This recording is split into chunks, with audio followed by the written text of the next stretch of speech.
What would you do if you had 5 hours with the Pope?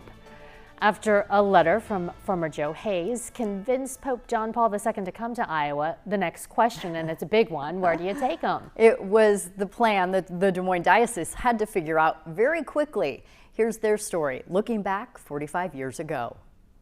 He's got an urgent phone call. I shut the door and I said, "Guess who's coming to dinner?" He looked at me like, "What are you talking about?" So I said, "Get on the phone." He's going, Afterwards he said, "What have we done?"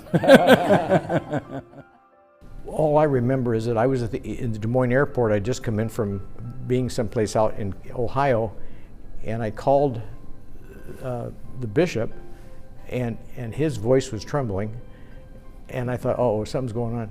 And he said, "Can you come right to my office?" I said, "Yeah." I thought I was in trouble. And so this group started saying, well, how you're blue skying at some of those kinds of things.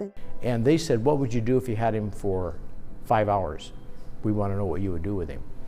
And he says to me, he says, "You're in charge of that." They want to know, can you handle this? Because this isn't Chicago, this isn't Philadelphia, this isn't Boston, this is Des Moines, Iowa. Can you handle this? Monsignor Steve and I, we worked for, I think, 2 days, no sleep, and put together a proposal, what would we do for 5 hours.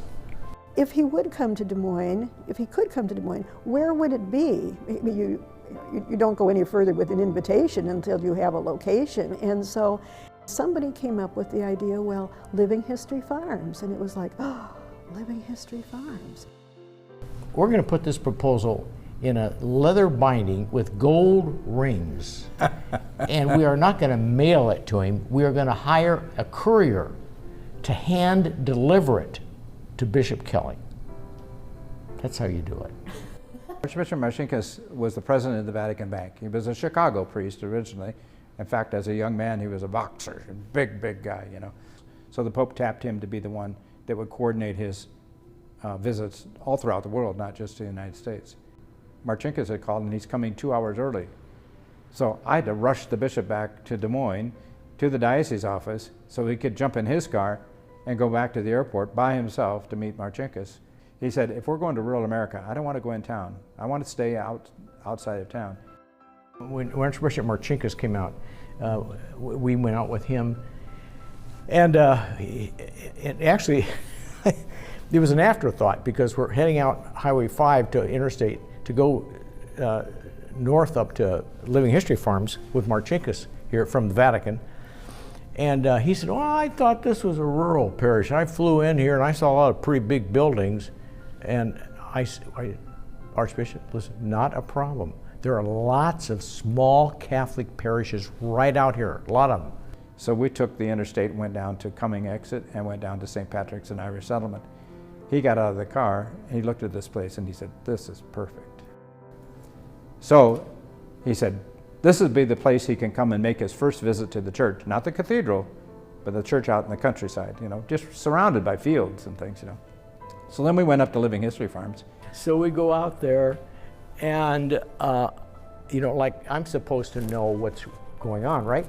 So we get out there and I'm thinking, am I going to take him in this field? They had a field, I don't know if it was in beans or something. We originally had thought we'd build an altar in front of the Flynn Mansion that's on the property there. Pretty soon we couldn't find Marcinkus. Where did he go? Pretty soon we hear him say, up here," and he's standing on a knoll in the middle of the corn going, "Up here." He said, "This is where the altar will be built, up here." We looked around and there was corn everywhere. And the guy from Living History Farm says, "Oh, we can take that down. We got other uses for corn." So Marcinkus Takes off. No, he got a cigarette. he got a cigarette. He has, you know, Lark cigarettes. Well, Bill, or whatever his name was, noticed. He said, "Oh, do you smoke Lark?" He said, "Yeah, these are really hard to get in Italy, Lark cigarettes." He says, "I've got a carton of them in my cab of my truck. I'll be right back." He gets a carton of Lark cigarettes, brings them, gives them to Marcinkus. The deal was sealed. Right there, over a carton of cigarettes. And then we all came back to the bishops, and other people joined us, like Secret Service and the county sheriff, and Clearly, other people had been making plans that we did not know about, and as the conversation ensued, it really became clear that they weren't talking if, they were talking how. Major, major difference. So tomorrow at 4 o'clock, we will hear from the people who had to figure out all of those logistics to actually make this happen.